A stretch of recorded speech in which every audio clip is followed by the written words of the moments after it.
काल मतदानाची प्रक्रिया पार पडलेली आहे। 2 दिवसानंतर मतमोजणी होणार आहे आणि सरकार स्थापन करायला फक्त 6 दिवसांचा कालावधी आजपासून शिल्लक राहिलेला आहे। आपल्यासोबत शिवसेनेचे मोठे नेते, शिवसेनेचे प्रवक्ते संजय शिरसाट साहेब आहेत। शिरसाट साहेब, आता उटी जायचं की गुवाहाटी जायचं? मला वाटतं या टायमाला उटी गुवाहाटी फिरण्यापेक्षा आपण मुंबईला आम्ही सर्वजण राहू, आवश्यकता तशी पडणार नाही। आणि उटी गुवाहाटीचा प्रश्न हा एक वेगळा अँगलने होता, तो अँगल आता राहिलेला नाही। आता जे काही बाकीचे राहिलेले आहेत त्यांनी हिमालयात जायचं का लंडनला जायचं हे त्यांनी ठरवायचं, परंतु आम्ही आमची मुंबई, जीवाची मुंबई हे महाराष्ट्रातच करणार आहोत। पण थोडक्यात याचा अर्थ तुम्हाला हॉटेलवारी तर करावी लागणार आहे। हॉटेलवारी नसते, आम्हाला शेवटचा एक दिवस जी सर्व पक्षाच्या आमदारांची बैठक होते एकत्रितपणे, त्यात गटनेता निवडला जातो आणि त्यावेळेला सर्व आमदाराला एकत्रितपणे ठेवलं जातं। ते यासाठी की नवीन आमदार असतात, कोणी आणखीन काही असतात, त्यांची राहण्याची व्यवस्था नसते, त्यासाठी ती व्यवस्थेचा भाग म्हणून त्यांना ठेवलं जातं। त्याला कोंडणे किंवा त्याला किडनॅप करणे असातलं काही नाही, ते सर्व पक्षाचे आमदार असतात। यावेळेला अपक्ष मोठ्या संख्येने येतील आणि अपक्षच सरकार ठरवतील अशी चर्चा जोर धरलेली आहे।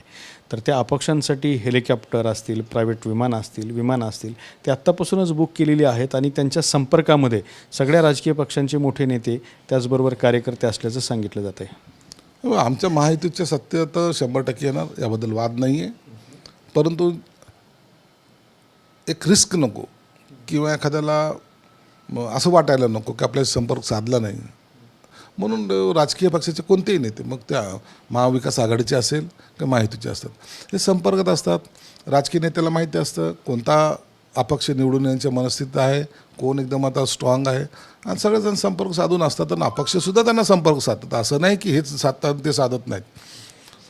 अपक्ष हा मुळामध्ये कोणत्या तरी राजकीय पक्षाने तिकीट नाकारल्यामुळं उभा राहतो, ज्याला बंडखोर म्हणतात, आणि मग तो कालांतराने त्याला माहिती एकटं राहून काही चालणार नाही, तर आपल्याला कोणाच्या सपोर्टमध्ये जावं लागेल, तरच आपल्या मतदारसंघाचा असेल किंवा आपल्या भागाचा असेल विकास होऊ शकतो।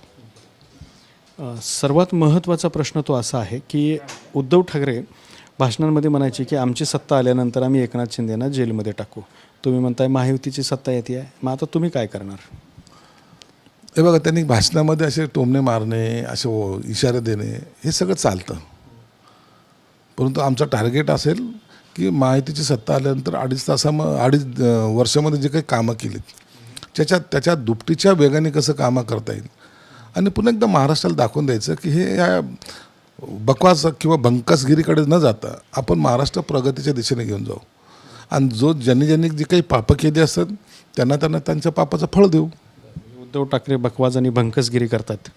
निश्चित भंकसगिरी केलेली, त्यात काय आता दुसरं काय केलं? त्यांनी सांगितलं 2.5 वर्षामध्ये काय कामं केली ते सांगितले एखाद्या सभेमध्ये की मी 2.5 वर्षात हे केलं ते केलं। लोकांनी कामं केली तेवढं फक्त करोनाचं सांगतात की आम्ही देशात सर्वात चांगलं काम मी केलं, लोक रस्त्यावर, हे घरात, आणि काम आम्ही केलं। सगळं विचित्र गणित आहे आणि लोकांना आता ते पसंत नाही। पण दुर्दैवाने त्यांची सत्ता आलेच तर ते एकनाथ शिंदेना टाकतील ना जेलमध्ये? एकनाथ शिंदेना टाका, आम्हाला टाका, आम्ही सर्वजण बरोबर जाऊ, पण सत्ता आलीच नाही तर तुम्ही त्या शिलरोगच्या समोर जाऊन टाळ वाजत बसा, तेच तर एक पर्याय आहे। दुसरा तुम्हाला कोणी वाली नाही आहे, त्यांच्याकडे जावंच लागेल। आता सर्वे जर बघितलं तर TV9च्या सर्वेमध्ये साधारणपणे महाविकास आघाडीला थोडंसं जास्त जागा मिळतील असं चित्र दिसतं, महायुतीला थोड्याशा कमी। मात्र अपक्ष जे आहेत ते किंग मेकर ठरताना त्या ठिकाणी पाहायला मिळतात। मात्र त्यातला एक महत्त्वाचा पार्ट असा आहे की भारतीय जनता पार्टी हा सगळ्यात मोठा पक्ष दिसतोय, ज्याला 81 जागा दाखवलेल्या आहेत। काँग्रेस हा 2 नंबरचा पक्ष, ज्याला 50 जागा दाखवलेल्या आहेत, आणि तुमचा पक्ष त्यासुद्धा खाली दाखवलेला आहे। थोडक्यात तुमच्यात आणि भारतीय जनता पार्टीमध्ये जागांचा जर आकडा काढला तर तो 40 ते 45 जागांचा फरक असणार आहे। मग मुख्यमंत्री पदाबद्दल काय? बघा, हे महायुतीचे जे नेते आहेत ना, ते एकंदर बसून ठरवणार आहेत मुख्यमंत्री कोण, परंतु सर्वेचे हे वेगवेगळे रिपोर्ट, आता 75% सर्वे जे आहे ते आमच्या बाजूने आलेले आहेत, 25% थोडं काठावर दाखवत आहेत, परंतु सर्वे हा सर्वे असतो। 23 तारखेचा निकाल लागू द्या, आणि आम्ही ही जी काही निवडणूक लढवली ती एकनाथ शिंदे साहेबाचा चेहरा समोर आणून लढवलेली आहे। मला वाटतं प्रायोरिटी त्यांना मिळेल असा एकंदरीत आमचा अंदाज आहे. म्हणून मुख्यमंत्रीपदी एकनाथ शिंदेसाहेब असतील असं कॉमन माणसाचं सुद्धा मत आहे. पण तुमच्या जागांमध्ये आणि त्यांच्या जागांमध्ये दुपटीचा फरक असताना सुद्धा भारतीय जनता पार्टी तुमच्यासाठी मुख्यमंत्रीपद सोडेल अशी अपेक्षा आहे तुमची? ते ठरवण्याचा अधिकार मोदी साहेबाला आहे, शहा साहेबाला आहे. तुम्ही नितीश कुमारचं जर उदाहरण पाहिलं तर त्यांची जागा किती, भाजपची जागा किती, तरी त्यांनी ते केलं होतं. पण ती तडजोड होती ना. आता निवडणूक लढवण्यानंतर पण भाजपने तीच तडजोड करायची म्हणली तर भाजपच्या कार्यकर्त्यांचा कोंडमार आहे हा सगळा.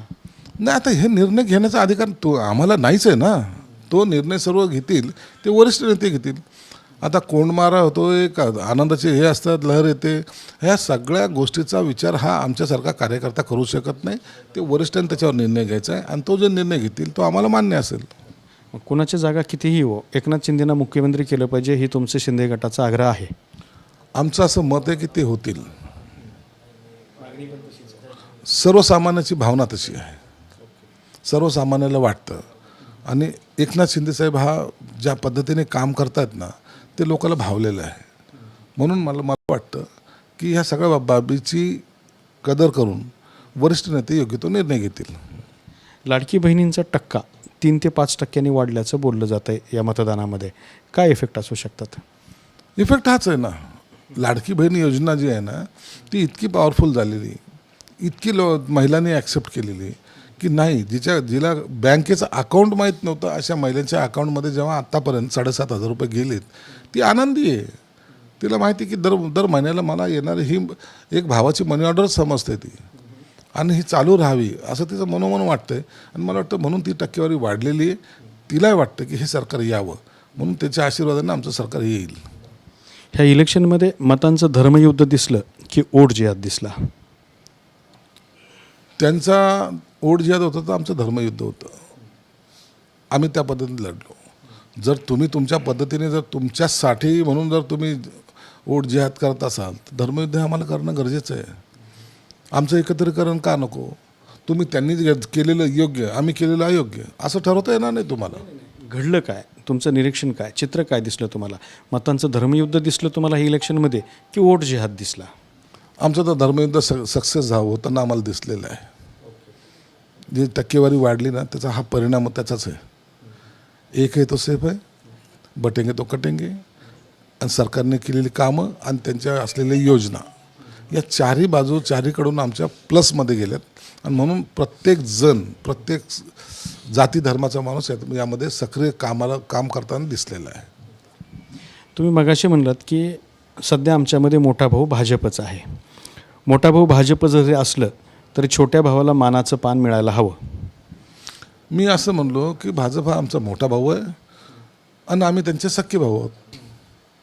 म्हणून मोठ्या भावाचं बी काम आहे की छोट्या भावाचं सख्या भावाला तर सहकार्य करतोच ना, म्हणून आम्हाला त्यांचं सहकार्य राहील अशी त्यांच्याकडून अपेक्षा आहे. शेवटचा प्रश्न असा आहे की समजा या सगळ्या प्रक्रियेमध्ये एकनाथ शिंदे यांना मुख्यमंत्रीपद दिलं गेलं नाहीच आणि सेकंडरी पदावरती तुम्हाला जर सत्तेत राहावं लागलं तर काय कराल?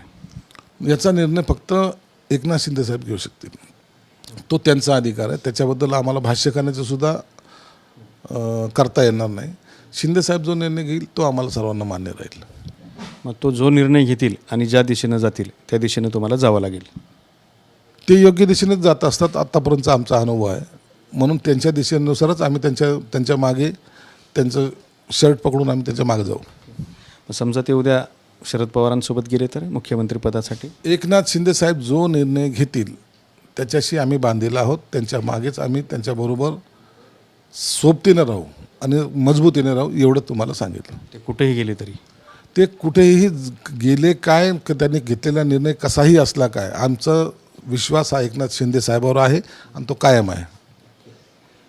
तर संजय शिरसाट यांनी हे मोठं विधान केलेलं आहे की एकनाथ शिंदे हे कोणत्याही दिशेने गेले, कुठेही गेले तर आम्ही त्यांचं शर्ट पकडून त्यांच्या पाठीमागे जाऊ. कॅमेरामन हर्षल निकमसोबत दत्ता कानवटे, TV9 मराठी, छत्रपती संभाजीनगर.